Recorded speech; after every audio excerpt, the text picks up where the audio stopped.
వెయ్యి ఎలకలు తిన్న పిల్లి కాశీకి పోయినట్లుగా ఈ రోజు ఆయన కాశీలోనే పోటీ చేస్తున్నారు. ఆయన విషయం తెలియదు కాదు.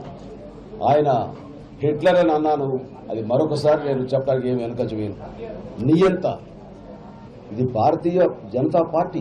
అలాంటి పార్టీలో పైన చూడండి, ఏ ఒక్కరు కూడా ప్రాతినిధ్యం లేకుండా ఒక మోడీ ఫోటో, ఒక కమలం, బీజేపీకి ఓటు వేయండి అని చెప్పే తత్వం చూస్తుంటే ఇది మోడీ తత్వం, ఇది హిట్లర్ తత్వం తప్ప మరొకటి కాదు.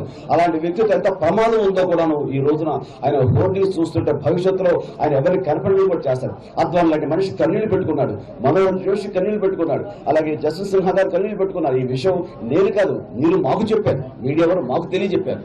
అలాంటి మనిషి నిజంగా వస్తే కనుక రేపు పొద్దున వాళ్ళ లీడర్స్ ఇప్పుడు కన్నీళ్లు పెట్టుకున్నారు, రేపు పొద్దున ప్రజలు కూడా కన్నీళ్లు పెట్టుకుంటారు. కాబట్టి ఇవన్నీ కూడా ఏంటంటే మోడీని డైరెక్ట్ గాను ఇండైరెక్ట్ గాను ఎవరైతే మద్దతు ఇస్తారో